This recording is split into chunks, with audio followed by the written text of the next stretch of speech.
Hello बच्चों, इस video में हम 12वीं क्लास मैथमेटिक्स में चैप्टर नंबर 12 रैखिक प्रोग्रामन में एक्सरसाइज 12.1 के प्रश्न नंबर 7 से लेकर 10 तक के सवालों को सॉल्व करेंगे।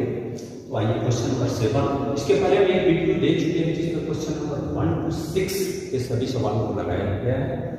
तो आइए क्वेश्चन नंबर 7 देखते हैं। ठीक उसी आधार पर हमको लगता है कि अगर आप क्वेश्चन नंबर 1 to 6 को देखे होंगे तो ये लगा भी चुके होंगे, फिर भी जिन लोगों का नहीं लग पाया उनके लिए वीडियो है। तो z equal 5x plus 10y का न्यूनतमीकरण तथा अधिकतमीकरण करना है, जबकि कंडीशन ये है x plus 2y less or equal 120, x plus 5 greater or equal 60, x minus 2y greater or equal 0 और x y greater or equal 0। तो सबसे पहले हम दी गई असमीकरणों के संगत समीकरण प्राप्त करते हैं। तो समीकरण इसका समीकरण बन जाएगा x plus 2y equal 120, x plus y equal 60 and x minus 2y equal 0। यहाँ से आप बना रहे हैं, इसको इक्वेशन नंबर 1 बनाएंगे, इसको 2 बनाएंगे, इसको 3 बनाएंगे। तो किसी एक समीकरण को यहाँ आलेख में दिखाने के लिए हमें इस पर दो बिंदुओं को ज्ञात करना होता है। तो समीकरण नंबर 1 से दो बिंदु हम प्राप्त करते हैं। उसके लिए आप ऐसे प्राप्त करते हो, x y करके x इक्वल 0 रखते हैं तो y का मान यहाँ से प्राप्त होगा, 2 से भाग दे देते हैं ना 7 आएगा, और y इक्वल 0 रखते हैं तो x की वैल्यू 120, और यही समीकरण 2 से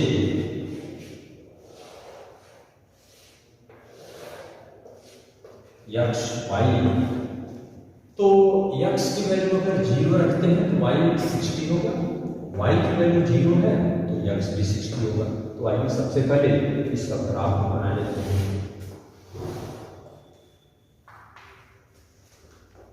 मूल बिंदु 0 60, तो 0 आप 20 40 60 20 करके देखते हैं, 0 60, फिर 120 0, तो ऐसे 20 40 60 80 120 ऐसे कहीं मिलेगा 120 120 0। आप इसको मिलाएंगे और सबसे पहले उस एरिया को आप ढूंढ लेते हैं जो इस लाइन के ऊपर है या नीचे है। हमारा सॉल्यूशन क्या होगा, उसको ढूंढना होगा। तो उसके लिए सबसे पहले हम इस मूल बिंदु से ही संतुष्ट कराते हैं। इसके इस ओर मूल बिंदु है, और एक बात का ध्यान देंगे आप, इसका मतलब आप समझ लें x y greater or equal 0 का मतलब x भी धनात्मक होना चाहिए, y भी धनात्मक होना चाहिए। तो वो केवल पहला चतुर्थांश ही होता है जिसमें x y दोनों पॉजिटिव होते हैं। तो जो भी एरिया हम ढूंढेंगे केवल पहले चतुर्थांश में ही ढूंढेंगे, इधर के क्षेत्रों पर हम ध्यान नहीं देंगे। मतलब इस लाइन के ऊपर या नीचे जाना होगा तो केवल पहले ही चतुर्थांश के बारे में हम अध्ययन करेंगे। ओके, तो अब इसको हम मूल बिंदु से संतुष्ट कराते हैं इस असमीकरण, क्योंकि इस असमीकरण के संगत समीकरण ये है, इसका फिगर यहाँ प्राप्त हुआ।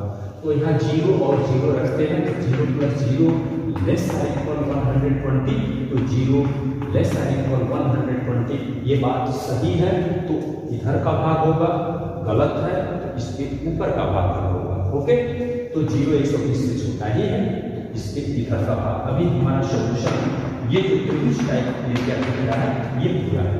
ओके, अभी उसमें से भी हमें छांटना होगा कि उसमें से क्या होगा। अब दूसरे का फिगर देखते हैं। 0 60, तो 0 60 तो यही होगा, 60 0 तो 120 यहाँ तक था, तो 60 इधर होगा, 60 0, इसको आप यहाँ से निकाल लीजिए। अब ये देख लेते हैं, अभी हमारा अभिष्ट एरिया ये था, इस एरिया को ये लाइन दो पार्ट में बांटी, तो हम ये ढूंढेंगे हमारा एरिया ये वाला होगा कि इधर वाला होगा। तो इसके इस ओर मूल बिंदु से संतुष्ट कराइए इसको। 0 प्लस 0 क्या होगा, 0 ग्रेटर आर इक्वल 60, तो 0 60 से बड़ा नहीं है, गलत। तो इसके जिधर मूल बिंदु है उसके अपोजिट वाला उत्तर होगा हमारा आंसर, ये वाला मिलेगा। ये भी माइनस हो गया। तो अभी तीसरे से आपको छापना होगा कौन सा एरिया है। अभी तीसरा एक और है, उसके द्वारा देखते हैं। तो तीसरा समीकरण x बराबर 2y। जब यहाँ कोई अंक नहीं है तो निश्चित है ये रेखा मूल बिंदु से जाने वाली कोई रेखा होती है ऐसे। इस पर बिंदु भी ऐसे निकाल भी सकते थे, लेकिन 0 रखेंगे तो y भी 0 आएगा, y 0 रखोगे तो x भी 0 आएगा। इस तरह से बनाने का कोई औचित्य नहीं है। ये मूल बिंदु से जाने वाली रेखा है। हम ये देख लेते हैं ये मूल बिंदु से रेखा जाएगी, यह रेखा इसको कहाँ कहाँ प्रतिच्छेद करेगी। मान लो ऐसे रेखा तो मिलेगी पक्का मूल बिंदु से जाने वाली। अब इसका ढलान ये थोड़ा ऊपर हो सकता है या नीचे हो सकता है। अभी इन बिंदुओं को निकाल कर उससे मिला लेते हैं। तो ये क्या होगा और ये क्या होगा इसको ज्ञात कर लेते हैं। तब ये रेखा जब खींच लेंगे आप तो ये रेखा इस भाग को दो भाग में बांट रही है। हमारा उत्तर या तो ये होगा या तो इधर वाला होगा। तो इसको कैसे ज्ञात करेंगे हम? समीकरण 1 और 3 का प्रतिच्छेद निकालते हैं। एक कौन है? एक तो आपका 120 ये लाइन का एक और 2 वाला फिगर ये और 3 आपका ये। तो 1 और 3 का कटान बिंदु ये है। तो समीकरण यहाँ लिखते हैं, समीकरण 1 व 3 को हल करने पर इतना हम डायरेक्ट हल कर देते हैं। 1 और 3 को हल करेंगे, इसको अगर जोड़ते हैं तो 2y से 2y कैंसिल हो गया, x मिलके 2x प्लस बराबर 120। तो x बराबर क्या? 60 और y बराबर x अगर यहाँ 60 रखते हैं, कहीं भी रख लो, यहाँ x 60 रखते हैं, 60 को इधर लाएंगे तो 120 माइनस 60 होगा और 2 से काटेंगे तो y इक्वल क्या आ जाएगा? 30। तो 60 30 ये होगा। और ये पॉइंट क्या होगा? ये समीकरण नंबर 2 और 3 का कटान बिंदु है। समीकरण 2 व 3 को हल करने पर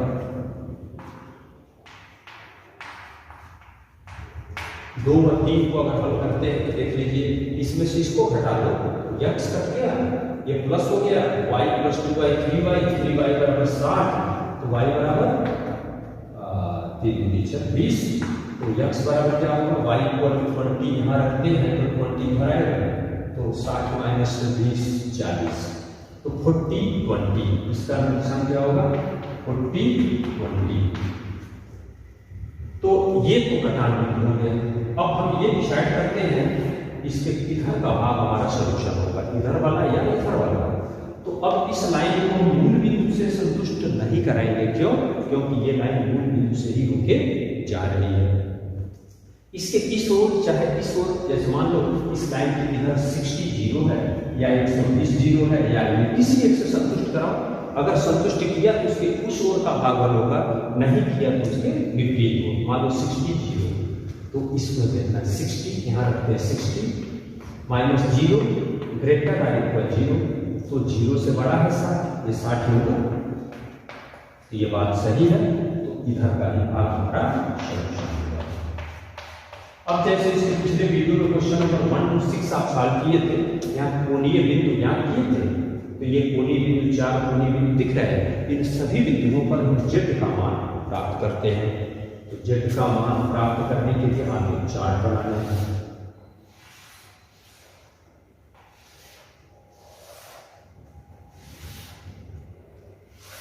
यहाँ लिखते हैं कोणीय बिंदु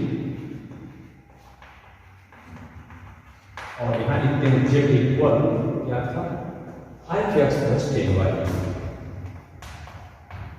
तो 4 बिंदु है, 1 2 3 4।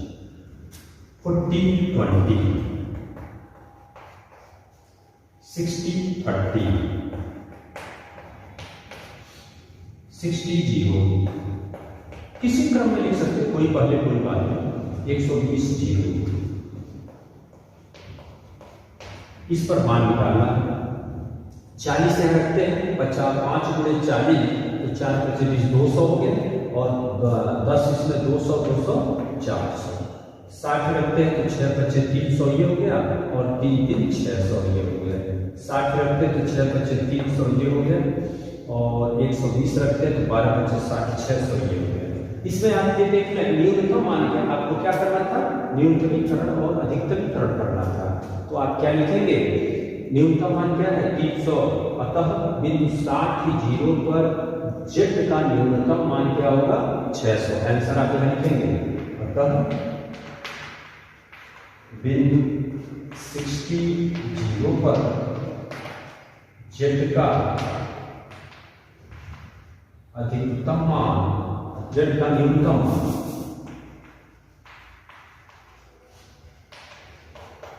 300 तथा फिर यहाँ लिख लो और बिंदुओं, क्योंकि अधिकतम मान दो बिंदु पर मिला है 600 और 600, तो आप लिखेंगे बिंदुओं 60, 30 तथा 120 को ऐसे लिखेंगे, मिलाने वाले रेखाखंड पर स्थित सभी बिंदुओं पर z का अधिकतम मान कितना होगा 600। तो बच्चों इस तरह से वीडियो को रोकिए और फिर एक बार रिपीट करके देखिए, आप इसको समझ के काफी में इसका नोट्स तैयार करें। ओके, अब आइए क्वेश्चन नंबर 8 को हम सॉल्व करते हैं। प्रश्न आपके सामने है, z equal x plus 2y का न्यूनतमीकरण तथा अधिकतमीकरण करना है। x plus 2y greater or equal 100, 2x minus y less or equal 0, 2x plus y less or equal 200, x y greater or equal 0। तो सबसे पहले हम इस दी गई असंख्याओं के संगत एक समीकरण ज्ञात करते हैं। x plus 2y equal 100, 2x minus y equal 0, 2x plus y equal 200। तो ये बात आप अच्छी तरह से समझते हैं, इसलिए हम पहले इसको लिख लिए हैं। समीकरण 1 को आपको ड्रा करना है, तो उसके लिए एक दो बिंदु ज्ञात करते हैं। इसमें 0 रखते हैं तो y यहाँ से देख सकते हैं 50 आएगा, y 0 रखते हैं तो x इक्वल 100। तो सबसे पहले हम समीकरण नंबर 1 का ग्राफ यहाँ बना लेते हैं। तो ये क्या बनेगा, देखिए 0, 50, ओके, मान लो 0, 50 यहाँ पर और 100, 0, तो 100, 0, इसको आप मिला लीजिए। और ये तो क्लियर है, x y greater or equal 0 के कारण हम केवल प्रथम चतुर्थांश के ही क्षेत्र को दिखाएंगे। क्यों? क्योंकि केवल प्रथम चतुर्थांश में ही x और y दोनों पॉजिटिव होते हैं। तो इसमें हम ये डिसाइड करते हैं इस लाइन के किस ओर का पोर्शन हमारा सॉल्यूशन होगा, मूल बिंदु की ओर या मूल बिंदु के बाहर की ओर। तो अगर ये असमीका, ये जिस असमीका का समीकरण है, जैसे असमीका इसका ये इक्वेशन ये प्राप्त हो, तो आप क्या करेंगे, x plus 2y greater or equal 100 को 0, 0 से संतुष्ट कराइए। तो 0 प्लस 0, 0 ग्रेटर आर इक्वल 100। तो ये आप देखेंगे 0 100 से बड़ा नहीं है, इसलिए गलत है। तो इसके अपोजिट साइड हमारा एरिया, इसके बाहर का पोर्शन, ये वाला ऑप्शन हमारा साइड बनेगा। अभी जो कुछ भी हम इस क्षेत्र पर निकालेंगे, जो एरिया निकालेंगे, अभी जो कुछ भी हम सॉल्यूशन एरिया निकालेंगे केवल इसी में से ही हम ढूंढेंगे। तो ये हो गया आपका पहले का। दूसरे का फिगर देखिए, 0, 200, तो 50, 100, 150, 200 का यहाँ मिलेगा। 0, 200, 100, 0, 100, 0 यही है। तो फिर इसको ये यहाँ से काट रहा है, तो ये हमारा जो छायांकित एरिया ये था, इसको ये दो पोर्शन में बांट रहा था। हम ये ढूंढेंगे कि हमारा सॉल्यूशन ये वाला पोर्शन होगा, ये वाला पोर्शन होगा। इस लाइन के इधर 0, 50 भी है, मूल बिंदु भी है, किसी से संतुष्ट कराओ, जिससे ऐसे संतुष्ट करेगा तब भी तो होगा, इससे संतुष्ट करेगा तब भी होगा, नहीं करेगा तो बाहर का होगा। तो ये कौन सा है, ये समीकरण नंबर 3 का ग्राफ है। ध्यान दीजिए, हम 2 को अभी छोड़े हैं, डिवीजन बता रहे हैं कि 2 को हम नहीं बनाए हैं। तो यहाँ से ये असमीका है 0, 0, 0 लेस आर इक्वल 200। तो ये तो 0 200 से छोटा है, तो इसके इधर का पोर्शन होगा हमारा सॉल्यूशन। अभी ये तो मिला, लेकिन अभी फाइनल उत्तर ये नहीं है, ध्यान दीजिएगा, अभी फाइनल नहीं है। अभी ये वाला समीकरण x माइनस y इक्वल 0, चूंकि 0 है तो ये रेखा मूल बिंदु से जाने वाली रेखा होती है, ये रेखा यहाँ से होकर कहीं जाएगी ऐसे। तो उसके लिए हम ये ज्ञात कर लेते हैं, इसको छायांकित मत कीजिए। तो अभी ये वाली लाइन ऐसे जाएगी, तो हम ये देखते हैं ये लाइन इसको और इसको कहाँ काटेगी, उसका प्रतिच्छेद बिंदु निकालें। अभी हमारा सॉल्यूशन एरिया क्या मिला था, ये ट्रायंगल जो दिख रहा है, इस ट्रायंगल के अंदर वाला पोर्शन हमारा सॉल्यूशन है, इसी में से हमें डिसाइड करना है।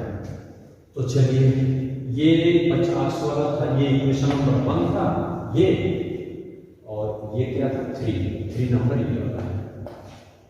1 और 2 का अगर हम प्रतिच्छेद बिंदु निकालते हैं तो पॉइंट इस पर कहीं आएगा। समीकरण 1 और 2 को हल करने का, इसको हल कीजिए। 1 और 2 को हल करते हैं, इसमें 2 से गुणा करना है तो ये कटेगा, तो 2 दूनी 4, 4 1 5, 5x = 100, तो x इक्वल क्या है 20। अब x इक्वल 20 यहाँ रखते हैं, यहाँ रख लो 20, इसमें 40, y इक्वल क्या होगा 40, तो 20 40, इस पर कहीं 20 40 कहीं इस पर होगा। ठीक, समीकरण नंबर 2 और 3 को हल कीजिए।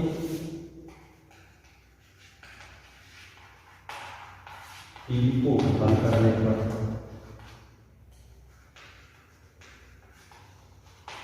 तो 2 और 3 यहाँ पर, इसको जोड़ दे करके 2 2 4, 4 x बराबर 200, तो x बराबर क्या 4 बचे 20, 50 हो गया।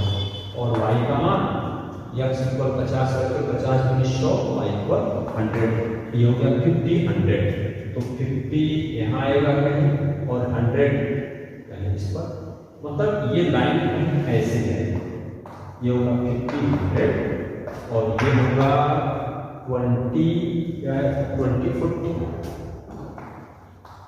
इसमें हम ये देख रहे थे इसके इधर का भाग सॉल्यूशन होगा या इधर का भाग सॉल्यूशन होगा। तो ये वाली असंख्या कौन थी, 2x - y ≤ 0।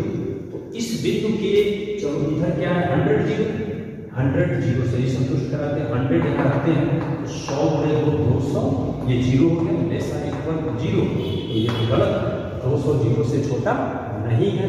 इसके इस ओर का भाग हमारा सॉल्यूशन क्या मिला, ये पोजीशन। इसके कोने कोने में बिंदु देख सकते हैं, सभी कोने बिंदु उपलब्ध है। तो अब आप इन कोने बिंदुओं पर z का मान निकाल लीजिए। यहाँ क्या लिखेंगे, कोने बिंदु, और z बराबर यहाँ लिखा गया x + 2y। पहला बिंदु क्या है, इसी को लिख देते हैं 0 50, इस पर मान निकालिए 0 में 50 × 100, 0 200, 0 200, तो 0 ये हो गया 200 × 400, 50 100, तो 50 से रखेंगे 50, 100 × 200 तो 250, और 1 बिंदु 20 40, तो 20 40 का मतलब है 20 एकम 20, 40 × 80 और 20 100। तो आप देख सकते हैं इस पर मिनिमम वैल्यू क्या है 100। तो मतलब 0 50 और 20 40 को मिलाने वाली रेखाखंड पर स्थित प्रत्येक बिंदु पर z का न्यूनतम मान 100 होगा और अधिकतम मान क्या है 400। 0 200 बिंदु पर अधिकतम मान क्या होगा 400 होगा। इसको आप यहां ऐसे लिख सकते हैं। बिंदुओं 0 50 तथा 20 40 को मिलाने वाली रेखाखंड पर स्थित प्रत्येक बिंदु पर z का न्यूनतम मान 100, और एक लाइन में यह जगह हमारे पास नहीं है, आप लिख लेंगे, और बिंदु 0 200 पर z का अधिकतम मान 400। ये फाइनल उत्तर होगा। बच्चों इस वीडियो को रोकिए और नोट कीजिए। अब आइए क्वेश्चन नंबर 9 को देखते हैं। z = -x + 2y का अधिकतमीकरण करना है, इसका मैक्सिमम वैल्यू ज्ञात करना है। कंडीशन ये है x ≥ 3, x + y ≥ 5, x + 2y ≥ 6 and y ≥ 0। तो इसके समकक्ष समीकरण अगर बनाते हैं तो क्या प्राप्त होगा? x = 3, x + y = 5, x + 2y = 6। और इसको तो अभी हम मौखिक समझा देंगे आपको, इक्वेशन नंबर 1, 2 एंड 3। तो अगर ग्राफ खींचते हैं x = 3 तो डायरेक्ट लिख सकते हैं, y अक्ष के पैरेलल एक लाइन होता है, x = 3, x = 3। इसमें हम ये पहले सोच लेते हैं इसके किस ओर का भाग हमारा सॉल्यूशन होगा, इसके बाएं या दाएं। तो अब आप देख लीजिए ये x > 3, इसके बाएं मूल बिंदु है, तो मूल बिंदु 0, 0 > 3, ये तो गलत, 0 3 से बड़ा नहीं है, इसलिए इसके दाहिने ओर के ही भाग का हम अध्ययन करेंगे, इस ओर। ओके। और जबकि दे रहा है y > 0, r = तो y > 0, इसके ऊपर का ही पोर्शन होगा, तो नीचे भी हम ध्यान नहीं देंगे, केवल हमारा सुसंगत क्षेत्र ये वाला पोर्शन होगा। जो कुछ हम चाहेंगे तो इसमें से ही हम ध्यान करेंगे। ये पहला हो गया। अब इसके लिए कुछ पॉइंट्स ढूंढते हैं समीकरण के लिए। ये जैसे कि हर सवाल में हम लगा रहे हैं, x y x = 0 है तो y 5 होगा, y 0 है x = 5, तो 0 5 0 5 का यहाँ होगा, और 5 0 तो 3 4 5 0 का यहाँ होगा। इसको अगर मिलाते हैं फिर हम खोज लेते हैं हमारा ये क्वेश्चन होगा, क्योंकि ये सब तो होना ही नहीं, पहले से भी हम हटा दिए इसको। ये इसमें इसमें देखना कि इसके इधर मूल बिंदु है, तो मूल बिंदु से संतुष्ट कराते हैं, तो 0 > ये भी तो गलत है, इसके ऊपर का ही भाग होता है। अभी हमारा सॉल्यूशन यहां से लेकर ये पोर्शन है। थर्ड वाले समीकरण 3 से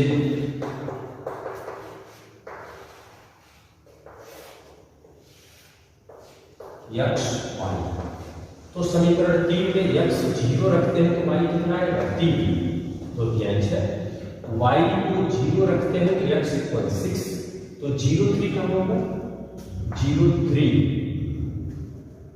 0 3, ये 0 5 तो ये है, तो 0 3 तो कहीं यही होगा आपका।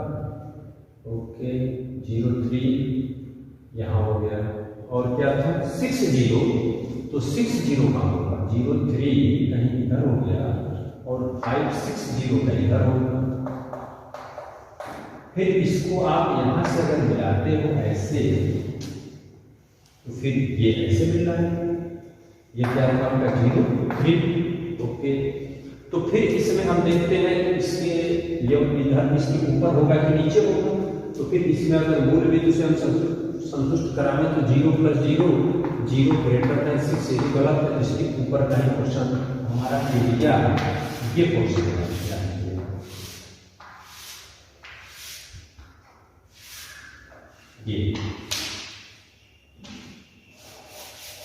ये पोर्शन आपका ये अनंत विस्तार होगा, ये अनंत विस्तार होगा।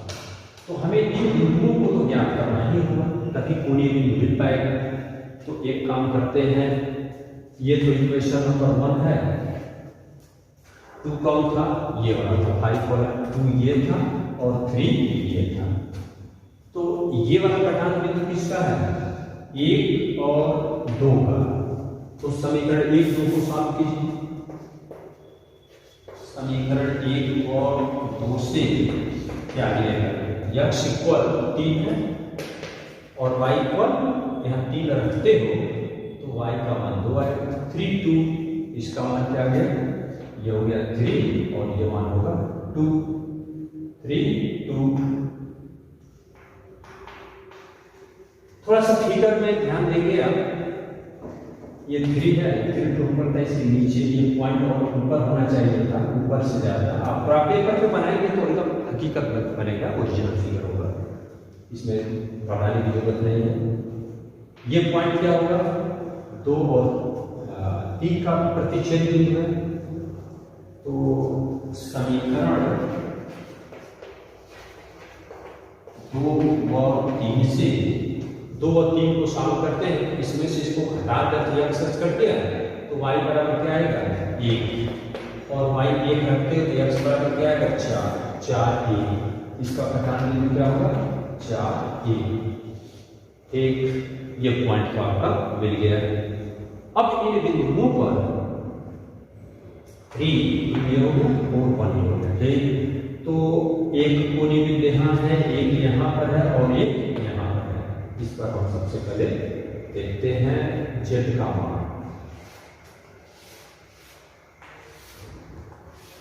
यहाँ कोणीय बिंदु और z बराबर -x + 2y।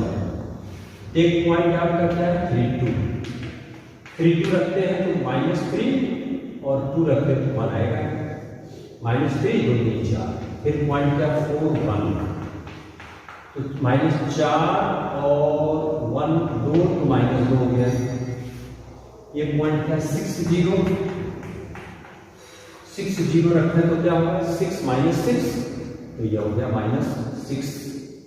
तो अब इन बिंदुओं पर देख रहे हैं तो 3 2 पर तो अधिकतम मान मिल रहा है, आप लिखेंगे बिंदु 3 2 पर z का अधिकतम मान 1 है। लेकिन बच्चों एक चीज यहाँ ध्यान देंगे, विशेष रूप से ध्यान दीजिए, ये जो एरिया है वो परिबद्ध एरिया नहीं है, ये अपरिमित दायरे में असीमित एरिया है। तो जैसा कि ये पॉइंट 3 2 पर तो मैक्सिमम वैल्यू आया ये 3 2, लेकिन अभी ये 3 2 यहाँ इसी पर तो 3 4 भी होगा, 3 5 भी होगा, 3 6 भी होगा, 3 7 भी होगा। अभी 3 3 पर चले जाएंगे, फिर 3 3 यहाँ होगा, 3 4 3 5 सब इस पर होगा, तो -3 इस पर करेंगे तो ये मान बढ़ता जाएगा। तो जब ये एरिया असीमित दायरे में है, घिरा हुआ परिबद्ध एरिया नहीं है, या लिखेंगे कि चूंकि हल क्षेत्र असीमित है। अभी ध्यान दीजिएगा अन्य क्वेश्चनों में ये बंद एरिया था, तो जो कोने पर बिंदु मैक्सिमम था उससे बड़ा नहीं हो सकता है। तो यहाँ चूंकि हल क्षेत्र असीमित है, अतः हम बोलेंगे z का कोई अधिकतम मान नहीं होगा, अधिकतम मान नहीं होगा, इसका आंसर ये होगा। भले ही यहाँ 1 दिख रहा है, आप सोच सकते हैं यहाँ 3 2 है, 3 3 3 4 3 5 ऐसे इधर भी यहाँ 4 1 ऐसे अनेकों बिंदु ऐसे मिलेंगे, इस पर अनंत मान मिलते जाएंगे, जितना भी खोजेंगे उससे भी बड़ा मिलेगा। इसलिए ऐसे क्वेश्चन में इसका कोई अधिकतम मान नहीं होगा। ओके, नोट कीजिए। यहाँ पर इस बिंदु को देखकर आप थोड़ा घबराएंगे नहीं, 3 2 कैसे ऊपर है, क्योंकि 0 3 यहाँ 3 तो नीचे होगा। आप ओरिजिनल ग्राफ पेपर पर बनाएंगे तो ऐसे आएगा, और हम फिर मिटा के ग्राफ बनाना है तो कोई वीडियो लंबा होगा। आप ग्राफ पेपर पे बना रहे तो अपने आप तो सही बनेगा। ओके, नोट कीजिए। अब आइए क्वेश्चन नंबर 10 को देखते हैं। z = x + y का अधिकतमीकरण कीजिए, जबकि कंडीशन ये सब है। तो आप तुरंत संगत समीकरण को लिखते ही, तो संगत समीकरण क्या होगा, x - y = -1 -x + y = 0। बस इस तरह से आप लिख सकते हैं। 1 2 समीकरण 1 का अगर ग्राफ बनाते हैं x y, तो x 0 रखते हैं तो y 1 है, ओके, y 0 है तो x बराबर -1। इसका फिगर ये तुरंत खींच लेते हैं। 0 1 तो 0 1 का यहाँ होगा, और -1 0 तो -1 0 यहाँ होगा। इसको मिलाते हैं। चलिए दूसरे के लिए x 0 रखते हैं तो y भी 0 आएगा, छोड़ दीजिए। अब दूसरा y 0 है तो x भी 0 होगा, तो दूसरा मान छू लेते हैं। अगर x 1 है तो y क्या आएगा, y भी 1 है, x 1 है तो y 1 0 0 एक बिंदु यहाँ हो गया, और 1 1 एक बिंदु इधर होगा, 1 और 1 इसके पास आएगा। यानी इसको मिलाएंगे तो आप ग्राफ पेपर पर खींचोगे तो ये पैरेलल लाइन ही दिखेगा, ये ग्राफ पेपर को बनाते हैं तो पैरेलल लाइन रहेगा। अब ये देख लेते हैं इसके किस ओर का भाग था, इसको फाइनल करना है। इसके ये क्या था, x minus Y less or equal minus 1, ये लाइन इसके इधर मूल बिंदु है, तो चलो मूल बिंदु रखते हैं। क्या ये बात सही है, 0 लेस आर इक्वल माइनस 1 है? नहीं, 0 तो माइनस 1 से बड़ा है, तो नहीं, इसके इस ओर का पोर्शन हमारा सोल्यूशन होगा। x y greater or equal 0 है, तो फिर हमें ये तो लेना ही नहीं होगा, ध्यान दीजिएगा। केवल पहले ही चतुर्थांश में सोचेंगे, वो तो जैसे हर एक सवाल में आप देख रहे हैं, केवल पहले ही चतुर्थांश को आप चयन करेंगे, अर्थात केवल आपका पोर्शन ये वाला होगा, 1 लिखिए। इसके किधर आ जाएगा, दूसरा है, ये तो मूल बिंदु से ही संतुष्ट जा रहा है, तो आप इसी बिंदु से संतुष्ट कराओ। मान लो 0 1 से देखते हैं, तो 0 1 less or equal 0, 1 less or equal 0, ये संतुष्ट नहीं कर रहा है, क्योंकि 1 लेस आर इक्वल 0 ये बात गलत है, 1 0 से छोटा नहीं है, इसके अपोजिट ये वाला फंक्शन होगा, केवल पहले चतुर्थांश में जाना होगा। तो यहाँ पर कोई एरिया घिर रहा है क्या, कोई एरिया बंद नहीं हो रहा है, इसलिए इस समस्या का कोई हल होगा ही नहीं। यानी कि चूंकि दिए गए व्यवरोध होते हैं, अवरोध भी बोल सकते हैं, दिए गए अवरोधों से कोई सुसंगत हल क्षेत्र नहीं प्राप्त होता है,